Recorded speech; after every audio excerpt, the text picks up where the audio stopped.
Benvenuti al Punto, benvenuti a Telefriuli e benvenuta al sindaco di Bertiolo, Eleonora Viscardis. Buongiorno Enzo, grazie dell'invito e buongiorno a tutti i telespettatori. Bene, allora è chiaro che Bertiolo adesso è sugli scudi perché c'è la festa del vino, poi ne parliamo, insomma, una cosa che è ritornata preponderante, aspettata da tutta la regione, insomma, esatto, ne parliamo dopo con il sindaco di Bertiolo. Bene, allora, siete alle prese col bilancio adesso, no? Sì, Mi pare? la scorsa settimana l'abbiamo approvato Sì. in giunta, è in fase di deposito e Sì. dopo la festa del vino, perché Bertiolo Sì. la festa del vino è uno spartiacque, prima e dopo. Chiaro, evidente. E anche l'amministrazione è chiaramente impegnata in altro, l'approvazione in consiglio avverrà la prima settimana di aprile. Quindi siete già, insomma, state già mettendo a posto.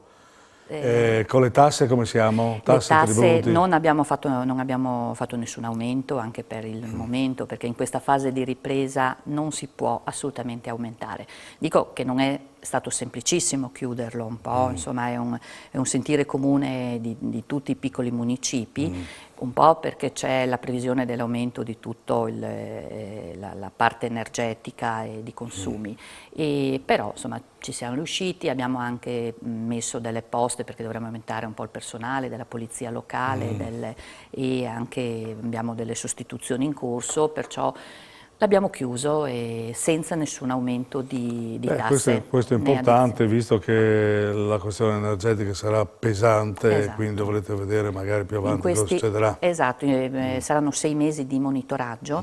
La cosa positiva a cui noi guardiamo è che abbiamo 2 efficientamenti fatti a fine 2021 che speriamo abbiano, diciamo, un buon impatto per il 2022, l'efficientamento dell'illuminazione pubblica di tutte le frazioni e la scuola che insomma finirà, perciò l'ultimo periodo dell'anno sarà NZEP, sarà senza consumi e questo speriamo che riesca un po' a modulare quelli che sono inevitabilmente gli aumenti.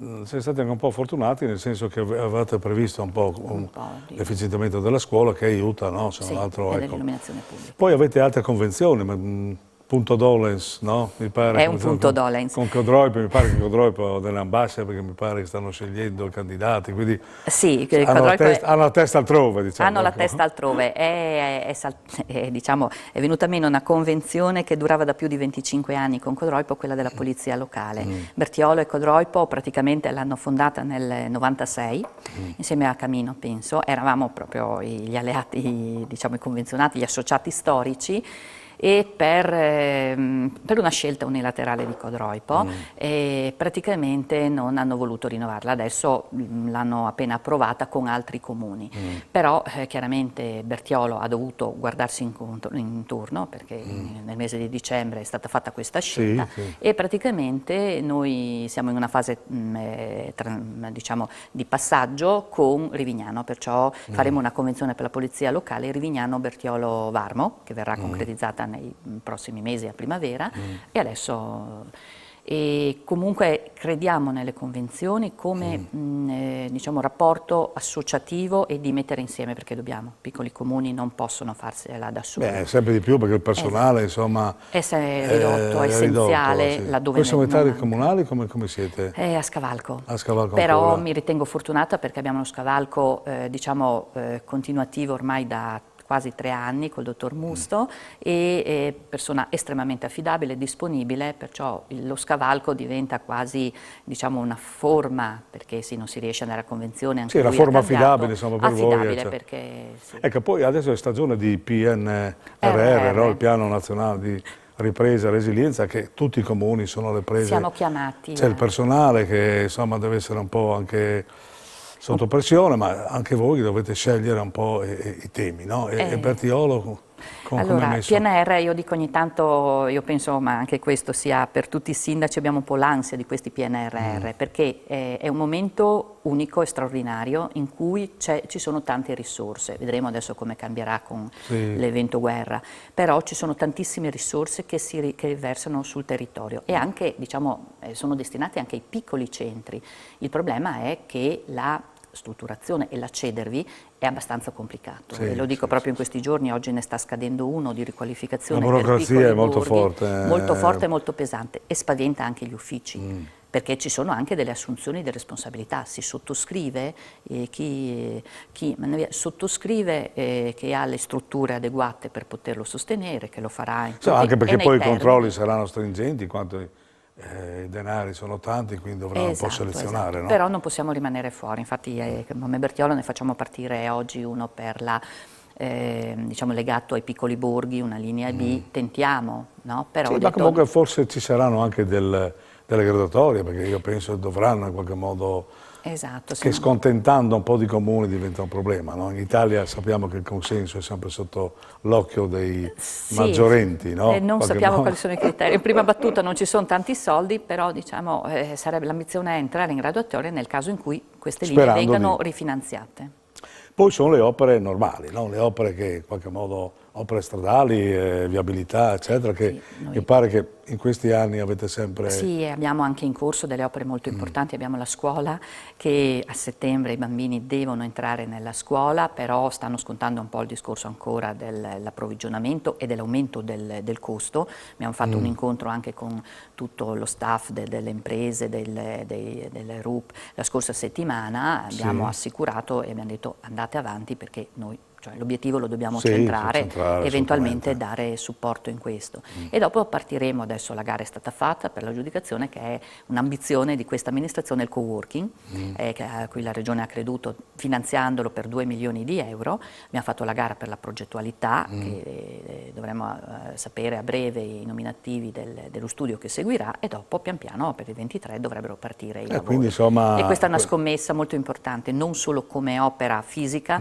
ma quello che dopo sarà tutto da lavorare proprio su quello che sarà... Beh, voi ci credete? Ci crediamo, come incubatore di impresa, ospitare nuove attività di giovani, start-up. E poi praticamente rimpolpa un po' quello che è il tessuto sociale-economico del comune. No? Esatto, quindi... e soprattutto quello a cui si vorrebbe puntare è evitare l'abbandono da parte dei giovani e attrarre, se fosse possibile, nuovi giovani, dando servizi, scuole, nido, asili e tutto, ma anche lavoro.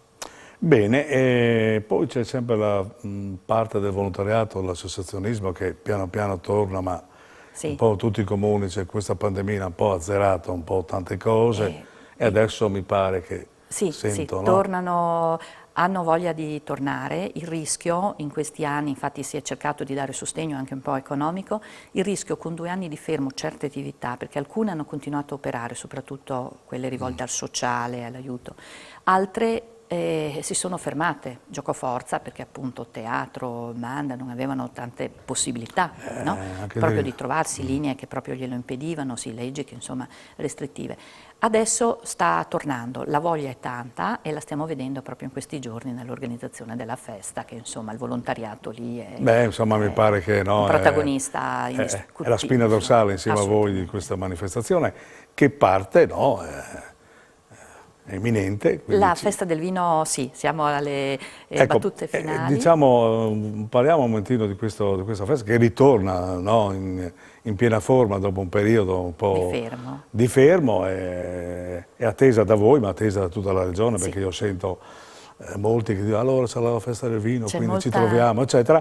È un programma anche nutrito, no? Mi pare. C'è molta attesa. Allora, la festa del vino praticamente quasi il giorno prima dell'edizione 2020 c'è arrivato le disposizioni di fermo, di lockdown, perciò 2020 e 2021 praticamente possiamo dire che non è tornata quantomeno nella forma tradizionale. Perciò quest'anno inizierà sabato 19, perché si fa sempre a cavallo di San Giuseppe, la festa del vino che cade, e sabato 19 alle 18 ci sarà proprio l'apertura nella storica enoteca della Proloco e torna nella forma tradizionale, con chiaramente non poche difficoltà. Abbiamo fatto 2 incontri e da qui proprio voglio ringraziare anche il prefetto che ci ha convocato, ha sentito, ha capito la nostra esigenza ancora 2 mesi fa, l'esigenza del territorio di rifarla, e ci ha dato un'ottima mano mettendo in piedi anche una commissione che insomma ha diciamo, esaminato tutto il progetto di sicurezza perché deve essere fatto tutto secondo la normativa, e ritorna nella forma tradizionale, cioè un contenitore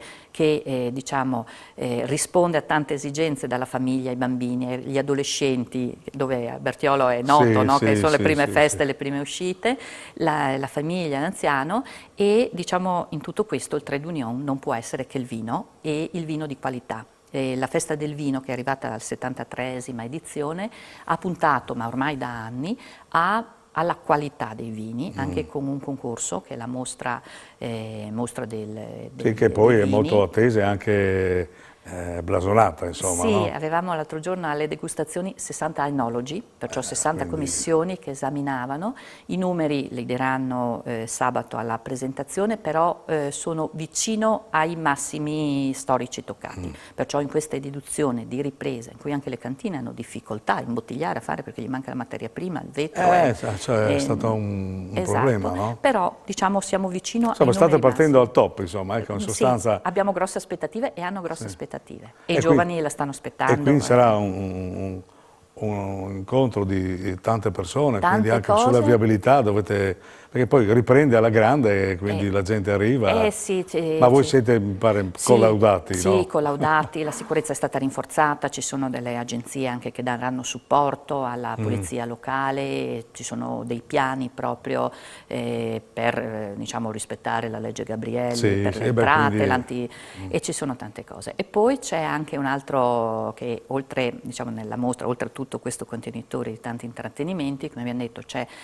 la mostra che dura parecchio, no? Inizia il 19 e termina il 3-4 di aprile, praticamente sono 3 fine settimana, insomma, con delle attività ce n'è per tutti i gusti. Infrasettimanale, e ci tengo a dirlo, avremo, allora, nella Festa del Vino è dal 98 che è stato istituito un premio a persone che vengono, diciamo, insignite del premio un vino DOC per un friulano DOC a persone native friulane della piccola patria, diciamo, che hanno dato lustro e con il loro operato di qualsiasi genere. Dal 98 sono un bel po' di persone. Sì, sono passati anche nomi molto, molto belli. E quest'anno abbiamo un nome di tutta diciamo, importanza, che è lo scultore Mauro Corona. Cioè, a livello nazionale, insomma. A livello Mauro Corona, che in questo momento la fa, no? Da padrone sulla televisione nazionale. Bene, bene. E che è indubbio, insomma, che abbia, diciamo... Che presenterà anche il libro nuovo, E presenterà, no? Che esce il 15 di marzo, e lui nella sua proposta ha detto: presentiamo anche il mio nuovo libro, che non sapevamo appunto che fosse proprio in uscita in questi giorni,